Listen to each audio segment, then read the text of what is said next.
हासनी मन्त्रीग्रा professor doctor Manik Sahani मानजाक Mumbai हामतै बारक मुंगतै हलंथाइ फियक मुंग पान्दा संतजाखा उदिपुर बन्दुआर आमजियो 2018 बिसियो हास्ते बीजेपी हापां फानो फाइमा यागुलो हापांगो फाइमा यागुलो उदिपुर मातृपुरुषरी मुताइ नग्न मुसांग रीति सेना बागै सामुं चेंगि रिजाखा कक्तिसेलो उदिपुर माताबारी कन्स्टिट्युएन्सि बै खबजक बन्दुआर आमजियो काइबाचिसा शक्तिपीठनि रेप्लिका सनामै हामतै बारक मुंगतै हलंथाइ फियक मुंग पान्दा संतजाखा पान्दानो चेंगसै रुफिनाय थांग मानजागिका हासनी मन्त्रीग्रा प्रफेसर डॉक्टर मानिक साहा बनकारी तंगो बेरेखिरी तांगबितनि मन्त्री सुशांत चौधरी हासनी रांग मंत्री Pranjit Singh Roy MLA Rampada Jamatia MLA Jitendra Majumder MLA Abhishek Debroy Gomati हांकरनि हांकर सभापति देवल देवराय बेरेखिरी तांगबितनि तांगफांग गुमती हांकरनि हांकरफा खबै जुदा जुदा तांगबितनि तांगफांग र अशालो जाति कथार मुसंमानि बिसिंगति पान्दानो चेंगसावै रैखा हासनी मन्त्रीग्रा प्रफेसर डॉक्टर मानिक साहा आबै बाक्सा हामतै बारगैखा हासनी मन्त्रीग्रा प्रफेसर डॉक्टर मानिक साहा अशालो कक्सना थांगै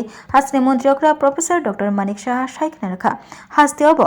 बेरायखिरिओ सिगांगै तलांनायनि बागै हास्ते हापा याप्रि रमै सामुं ख्लाय तंगौ हास्तेयाव बेरायखिरिरक फुवारि तलांनायनि बागै नाहार मुंतयै सामुं ख्लाय तंगौ हास्ते हापांगनै साइखना रखा हासनी मन्त्रीग्रा प्रफेसर डॉक्टर मानिक साहा आबै बाक्सा बतै बसाखा हास्तेयाव बेरायखिरिरक स्नाम जाखाखे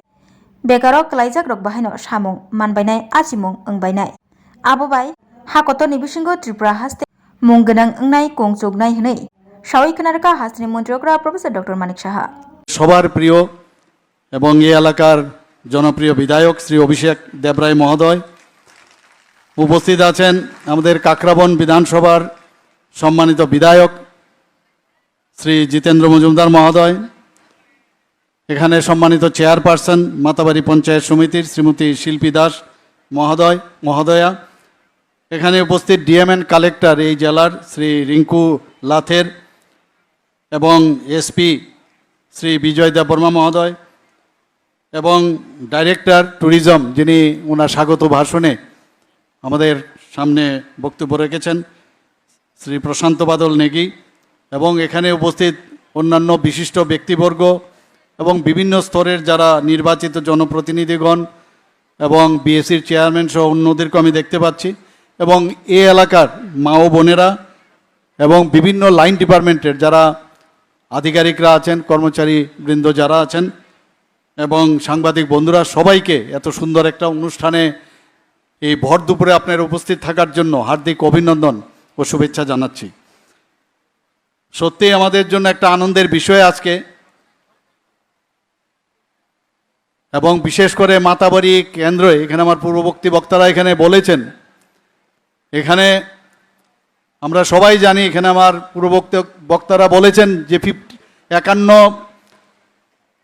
যে আমাদের যে শক্তিপীঠ সেটা আমাদের পক্ষে আমাদের জীবদ্দশায় হয়তো আমরা দেখতে পাবো না এবং কিছুদিন আগে আমি দিল্লিতে গিয়েছিলাম সেখানে মাননীয় প্রধানমন্ত্রীজি যখন মুখ্যমন্ত্রীদের একটা কনক্লেভ হয়েছিল উনি বলেছিলেন যে কোনো রাজ্যে আপনারা উনি আবেদন রেখেছিলেন যে কোনো জায়গায় একটা মানে এমন একটা পর্যটন স্থান আপনারা করুন যেটা ওয়ার্ল্ড স্ট্যান্ডার্ড হবে যাতে করে ওই একটা কেন্দ্র সব জায়গায় করুন কিন্তু একটা জায়গায় ওয়ার্ল্ড স্ট্যান্ডার্ড হতে হবে যাকে কেন্দ্র করে সারা পৃথিবীর মানুষ জানবে এবং দেশ বিদেশের সমস্ত লোক এখানে আসবে এবং আজকে এখানে আমি যেটা দেখলাম যে ইউপি জল বোর্ডের যে একটু আগে আমরা যে ভিডিওটা দেখলাম এবং আমি ওখানে বলেছিলাম ওনাকে যে মাননীয় প্রধানমন্ত্রীজি যে উনি চাইছেন যে এরকম একটা আমাদের পর্যটনের একটা স্থল হোক আমার মনে হয় যে এখানে এটা সম্ভব হবে এবং আপনারা আমি বলেছি যেন কোয়ালিটি সেটা বজায় থাকে এবং সব দিক দিয়ে এখানে নটরাজের মূর্তিও বলা হয়েছে সবচেয়ে উচ্চতম বিশ্বের মধ্যে ভারতবর্ষের সব জায়গার এখানে সবচেয়ে উচ্চতম একটা নটরাজের মন্দির এখানে তৈরি হবে তো আমার মনে হয় যে এইরকম একটা অবস্থায় আমি এখানে যারা এই কার্ড পেয়েছেন তাদেরকে আমি বলবো যে সবাই এদিকে নজর রাখবেন যেটা সারা ভারতবর্ষে তথা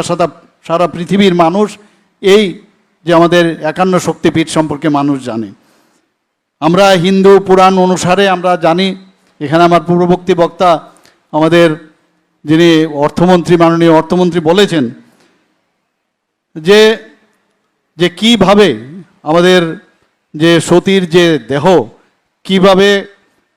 মানে সুদর্শন চক্রের মাধ্যমে ভগবান বিষ্ণু খণ্ড খণ্ড করতে হয়েছিল সেই সম্পর্কে উনি আলোচনা রেখেছেন। আজকে এখানে শুধু 51 শক্তিপীঠ হবে না, সেই শক্তিপীঠকে কেন্দ্র করে পর্যটন দপ্তরের পক্ষ থেকে সেটা যে উদ্যোগ নিয়েছে, সেটা করে আমাদের শুধু রাজ্যের না সারা ভারতবর্ষেরও কিন্তু আমাদের বৈদেশিক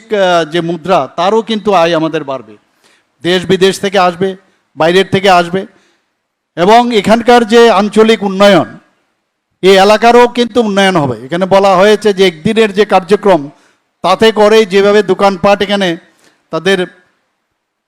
যেভাবে দোকানপাট খুলেছে তাদের জিনিসপত্র নিয়ে, যখন এটা পার্মানেন্ট হবে তখন কি অবস্থা হবে সেটা কিন্তু তার কিছুটা আন্দাজ কিন্তু আমরা দেখতে পাচ্ছি। শুধু তাই নয়, আমাদের ত্রিপুরা রাজ্যের যে সাংস্কৃতিক যে বিষয়গুলো আছে, আমাদের 19টি জাতি গোষ্ঠী এখানে আছে, যারা আমাদের ট্রাইবেল জনজাতি যারা আছেন তাদেরও সংস্কৃতি সম্পর্কে কিন্তু মানুষ জানতে পারবে। এবং এখানে যে ব্যবস্থা এখানে রাখা হয়েছে সে আর্ট প্রদর্শন করারও ব্যবস্থা থাকবে। যখন বাইরের থেকে মানুষ আসবে তাদেরও কিন্তু সেটা দেখার সুবিধা হবে। তাতে করে আমাদের যে ডিজিপি, আমাদের যে জিডিপিতে অনেক বেশি আমাদের আয় এখানে হবে। আপনারা সবাই জানেন, আমি প্রায় সব জায়গায় বলি যে জিএসডিপি এখন আমাদের ত্রিপুরাতে স্টেটের যে জিএসডিপি নর্থ ইস্টের মধ্যে আমাদের দ্বিতীয় স্থানে আমরা কিন্তু আছি। এখন আমাদের নর্থ ইস্টের মধ্যে সিকিম প্রথম এবং দ্বিতীয় স্থানে ত্রিপুরা এখন আছে। আমি জানি না আগামী দিন এই ধরনের যেভাবে আমাদের পর্যটন মন্ত্রী বলেছেন, এবং ওনাকে আমি বারবার আমি বলছি যে পর্যটনকে সামনে রেখে আমাদের আর্থসামাজিক উন্নয়ন ত্রিপুরাতে সম্ভব হবে। উনি আমাকে বলেছেন, কথা দিয়েছেন যে 2 বছরের মধ্যে আপনি দেখবেন মুখ্যমন্ত্রীজি আমরা কিভাবে কাজ করছি। আমি ওনাকে ধন্যবাদ দেব। আমি আশা করি উনার যে উদ্যোগ সেটা অবশ্যই সেটা হবে। এবং আমরা বসে আছি, আমি যখন ওখানে গেছি আমি জিজ্ঞেস করলাম যে কতদিন লাগবে, উনি বললেন 15 মাস। তা আমি বললাম যাক, তাহলে আমাদের পক্ষে সেটা সম্ভব হবে। এসে মাননীয় প্রধানমন্ত্রীজিকে আমরা ইনভাইট করব, উনি যদি আসেন আমি নিশ্চিত যে উনাকে যদি আমরা বলি নিশ্চয়ই উনি আসবেন, এবং উনার দ্বারা এখানের যে উদ্বোধন সেই প্রাণ প্রতিষ্ঠা সেটা আমরা করতে পারবো। বন্ধুগণ, আমরা জানি উন্নয়নের শেষ নেই। আমরা যেখানেই যাই সেখানেই মাননীয় প্রধানমন্ত্রীজি যে মার্গদর্শন দেখায়, আমরা উন্নয়ন ছাড়া কোনো কথা বলবো না। আজকে এখানে জাতি জনজাতি অনেক বিষয় থাকে, অনেক আমাদের বিরোধী দলের যারা আছেন তারা অনেক সময় অনেক কথা বলেন, কিন্তু মাননীয় প্রধানমন্ত্রীজি বলছেন যে যদি আমরা উন্নয়নকে নিয়ে আমরা সামনে চলি সেখানে কোনো রাজনীতি আসতে পারবে না। তা আমরা উন্নয়ন নিয়ে কাজ করছি, আমরা অন্য কিছু বুঝি না। মানুষের যে সমস্যা সেই সমস্যার যদি সমাধান হয় সেই সমস্যা সমাধানে আমরা কাজ করছি। আমাদের মাননীয় প্রধানমন্ত্রীজি যে অ্যাক্ট ইস্ট পলিসির কারণে আজকে ত্রিপুরাতে যেভাবে হীরা মডেল উনি আমাদের দিয়েছেন, ন্যাশনাল হাইওয়ে দিয়েছেন, আমাদের ইন্টারনেট দিয়েছেন, রেলওয়ে দিয়েছেন, রোডওয়েজ দিয়েছেন, আমার প্রতিটা ক্ষেত্রে আমরা দেখছি যে এর বেনিফিট আমরা কিন্তু এখানে পাচ্ছি। বন্ধুগণ, আমরা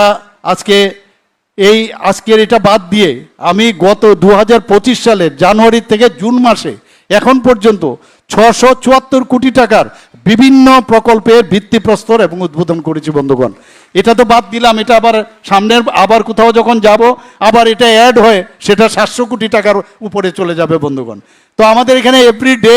আমাদের এখানে মিটারের মতো সে বাড়তে থাকে। আগে আমরা যেটা কোনোদিন আগের সরকারের সময় আমরা সেটা দেখিনি। আমাদের যে অগ্রাধিকার রাজ্য সরকারের শিক্ষাক্ষেত্রেই হোক, স্বাস্থ্যের বিষয়ে হোক, এবং কমিউনিকেশনের যে উন্নত যোগাযোগ ব্যবস্থা, এবং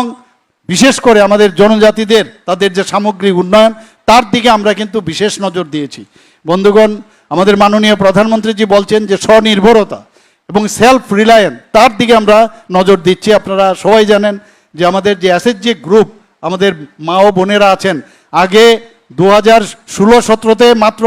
4 থেকে 4,500 এসএইচজি গ্রুপ ছিল, সেখানে আজকে 56,000 এসএইচজি গ্রুপ হয়েছে। বন্ধুগণ, তাতে করে যে স্বনির্ভরতা অনেকটা বাড়ছে, কর্মসংস্থানের সুযোগও অনেক বেশি বেড়েছে। আপনারা সবাই জানেন, আমি সব জায়গায় আমাদের সরকারি চাকরি তো আমরা দিচ্ছি, কিছুদিন আগ পর্যন্ত সেখানেও কিন্তু মিটার সামনের দিকে আসছে। প্রায় 19,000-এর মতো আমরা অলরেডি সরকারি চাকরি এই সরকারের আমলে 2018 থেকে এখন পর্যন্ত আমরা দিয়েছি বন্ধুগণ। আমরা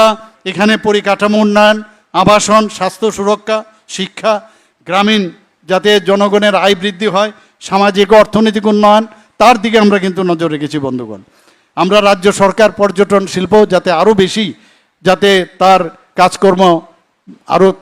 বাড়াতে পারে তার দিকে আমাদের ফিনান্স মিনিস্টার এখানে আছেন। বারবার আমি বলেছি কোনো অবস্থায় পর্যটন এটা কিন্তু আমরা যদি ইনভেস্ট করি, তার থেকে ইনফ্রাস্ট্রাকচার যদি আমরা ডেভেলপ করি, সেটা কিন্তু আমাদের মানি বিগেটস মানি আমরা জানি। সেখানে যদি আমরা খরচ করি তাহলে তার থেকে কিন্তু আরও বেশি আর্থিকভাবে আমরা উন্নতি করতে পারি। সেই জন্য আমি আমাদের মাননীয় বিত্তমন্ত্রীকে আমাদের ধন্যবাদ দেব যে উনিও আমার সাথে একমত, বলে যে না এই বিষয় যে আমাদের পর্যটনের যে ডিপার্টমেন্ট আছে তার জন্য যখনই আবেদন আসে সেই দিকে কিন্তু উনি কাজ করছেন। আমাদের ইকো ট্যুরিজম, বিভিন্ন ট্যুরিজম আছে এখানে, সিপাহীজলার অভয়ারণ্যে এখানে কিন্তু আমরা এটা নিয়ে কিন্তু আমরা যখনই কিছু বলি কিন্তু সেইভাবে কিন্তু হোয়াটসঅ্যাপে আমরা দেখি না বা ফেসবুকে যখন আমরা দেই, আমাদের এখানে এত লোক আছে ত্রিপুরাতে, তাকে এই যে চশমা বাঁদর সেই নিয়ে কিন্তু আমরা ত্রিপুরার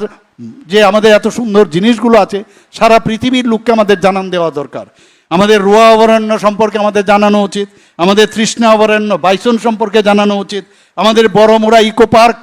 আমাদের আছে, সেখানে কুমলুং ইকো পার্ক সেখানেও আমরা অলরেডি সেখানে সেই পার্ক সুন্দরভাবে সেখানে সাজানো হয়েছে। তেপানিয়া ইকো পার্ক এখানে আপনাদের এই গোমতী জেলাতে আছে। সেই ইকো ট্যুরিজমকে নিয়ে আমরা চাইছি যে আপনাদের মাধ্যমে সারা পৃথিবীকে আমরা জানান দেই। আপনারা ট্যুরিজমের পক্ষ থেকে যখন আমার কাছে আসলেন আমাদের মাননীয় মন্ত্রী বাহাদুর, তো উনি বললেন যে আমাদের এই ব্র্যান্ড অ্যাম্বাসেডর প্রয়োজন। আপনারা সবাই জানেন এই ব্র্যান্ড অ্যাম্বাসেডরের জন্য যাকে নিযুক্তি করা হয়েছে ভারতবর্ষের ক্রিকেটের প্রাক্তন যিনি অধিনায়ক সৌরভ গাঙ্গুলিকে দেওয়া হয়েছে। উনি অনেক জায়গায় এই ফটো তুলে ফটো শ্যুট করে এখন সারা পৃথিবীর মধ্যে সেগুলো মানুষ কিন্তু জানছে। আমরা দেখছি মানুষ এখন বহু বাইরের থেকে বিদেশ থেকে অনেক ফুটবল এখানে কিন্তু ত্রিপুরাতে মানুষ অনেকটা বেড়েছে এবং আমি আশা করি যে আরও বাড়বে। ধর্মীয় পর্যটনের বিষয় যদি আমরা বলি, ত্রিপুরেশ্বরী মন্দির আমরা সবাই জানি 500 বছরের পুরনো এই মন্দির সম্পর্কে আমাদের আরও বেশি করে এখানে যে এখন যে আমরা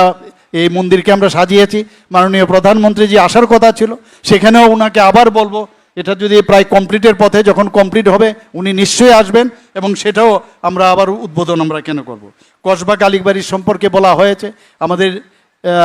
এশিয়ান ডেভেলপমেন্ট ফান্ড থেকে আমরা প্রায় 18 কোটি টাকা আমরা নিয়েছি, সেখান থেকেও